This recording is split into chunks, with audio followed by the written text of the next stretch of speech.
உயிர்த்தெழுந்த இயேசு கிறிஸ்துவின் வல்லமை ஊழியங்கள் வழங்கும் வசனப் பெட்டகம். இயேசுவே கர்த்தர். இயேசுவையே தேவன் ஆண்டவரும் கிறிஸ்துவுமாக்கினார். இயேசுவே ராஜாதி ராஜா, கர்த்தாதி கர்த்தா. கிறிஸ்துவே மரித்தோர் மேலும் ஜீவனுள்ளோர் மேலும் ஆண்டவர். கிறிஸ்துவே போதகரும் ஆண்டவருமாயிருக்கிறார். வசனப் பெட்டகத்தின் இன்றைய தின கருப்பொருள் பக்தி உள்ளவன். Today's theme is godly. Definition of godly. A godly person is someone who is deeply religious and shows obedience to the rules of their religion. A godly man is one that puts an emphasis on his own integrity. He strives to be honest and just.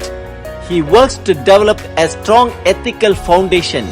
He has an understanding of godly behavior and he wants to live to please God. Godly describe a positive way of life influenced by God. What the scriptures says about godly person. 1 Timothy 6:11 says, O man of God, pursue righteousness, godliness, faith, love, steadfastness, gentleness. In 1 Timothy 4:8, Paul describes godliness as profitable for all things, having promise of the life that now is and that of which is to come. Great godly men in the Bible. Moses was a godly man who consistently in tune with God's plan. Joshua was a godly man and he was known as a strong leader of Israel as they conquered the land that God had given. David was a godly man who was in tune with God's heart and plan for Israel. Job was a godly man. Even he lost all his wealth, he did not speak evil against God. Daniel was a godly man who refused to worship the king, even he was put into the den of lions, but only worshipped the living God.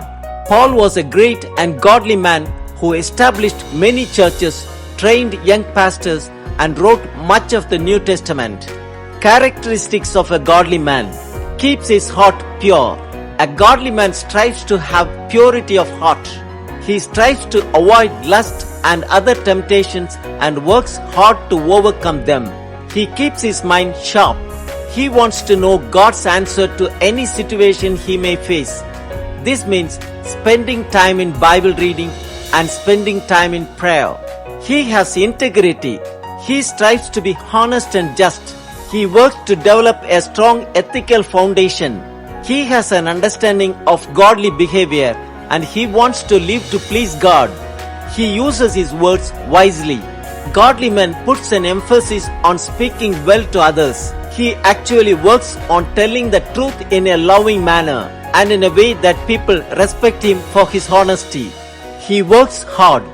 Godly man knows that God wants us to work hard and do our jobs well.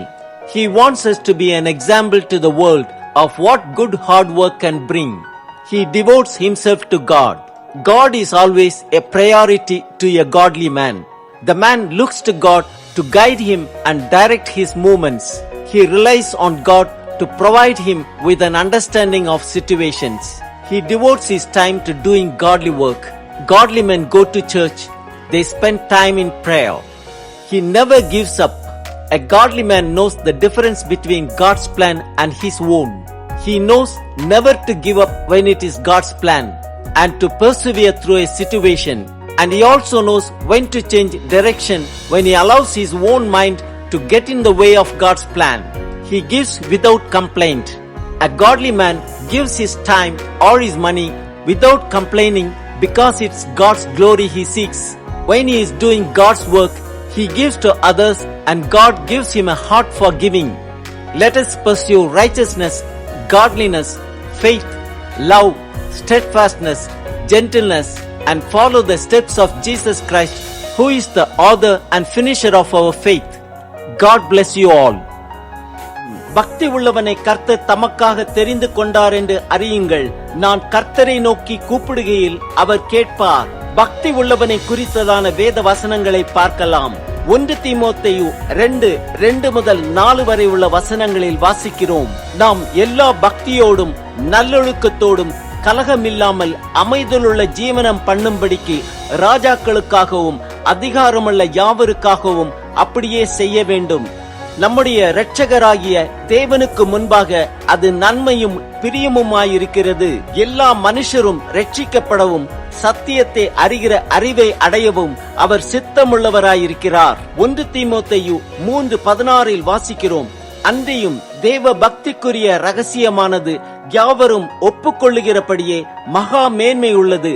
தேவன் மாம்சத்திலே வெளிப்பட்டார், ஆவியிலே நீதி உள்ளவர் என்று விளங்கப்பட்டார், தேவ தூதர்களால் காணப்பட்டார், புறஜாதிகளிடத்தில் பிரசங்கிக்கப்பட்டார், உலகத்திலே விசுவாசிக்கப்பட்டார், மகிமையிலே ஏறெடுத்துக் கொள்ளப்பட்டார்.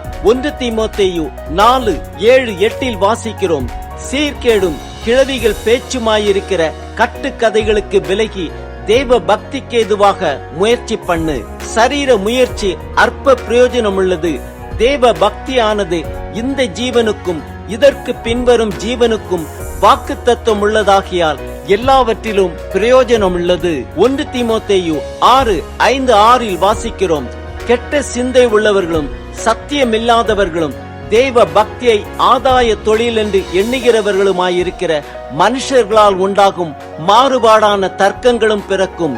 இப்படிப்பட்டவர்களை விட்டு விலகு. போதும் என்கிற மனதுடனே கூடிய தேவ பக்தியே மிகுந்த ஆதாயம்.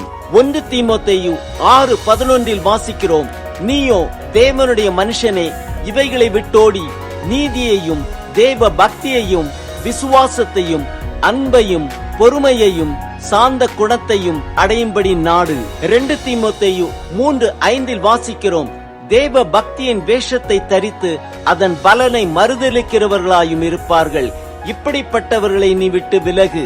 2 தீமோத்தேயு 3:12 வாசிக்கிறோம், அன்றியும் கிறிஸ்து இயேசுவுக்குள் தேவ பக்தியாய் நடக்க மனதாயிருக்கிற யாவரும் துன்பப்படுவார்கள். தீத்து 1:3 வாசிக்கிறோம், பொய்யுரையாத தேவன் ஆதிகாலம் முதல் நித்திய ஜீவனை குறித்து வாக்குத்தத்தம் பண்ணி அதை குறித்த நம்பிக்கையை பற்றி தேவ பக்திக்கேதுவான சத்தியத்தை அறிகிற அறிவும் விசுவாசமும் தேவனால் தெரிந்து கொள்ளப்பட்டவர்களுக்கு உண்டானது. தீத்து 2:12 வாசிக்கிறோம், நாம் அவபக்தியையும் லௌகிக இச்சைகளையும் வெறுத்து தெளிந்த புத்தியும் நீதியும் தேவ பக்தியும் உள்ளவர்களாய் ஜீவனம் பண்ணு. தீத்து 2:14 வாசிக்கிறோம், அவர் நம்மை சகல அக்கிரமங்களினின்று மீட்டுக்கொண்டு தமக்குரிய சொந்த ஜனங்களாகவும் நற்கிரியைகளை செய்ய பக்தி வைராக்கியம் உள்ளவர்களாகவும் நம்மை சுத்திகரிக்கும்படி நமக்காக தம்மை தாமே ஒப்புக் கொடுத்தார். எபிரேயர் 5:7-8 வாசிக்கிறோம், அவர் மாம்சத்தில் இருந்த நாட்களில் தம்மை மரணத்தினின்று ரட்சிக்க வல்லமை உள்ளவரை நோக்கி பலத்த சத்தத்தோடும் கண்ணீரோடும் விண்ணப்பம் பண்ணி வேண்டுதல் செய்து தமக்கு உண்டான பயபக்தியின் நிமித்தம் கேட்கப்பட்டு அவர் குமாரனாயிருந்தும் பட்ட பாடுகளினாலே கீழ்ப்படுதலை கற்றுக்கொண்டார்.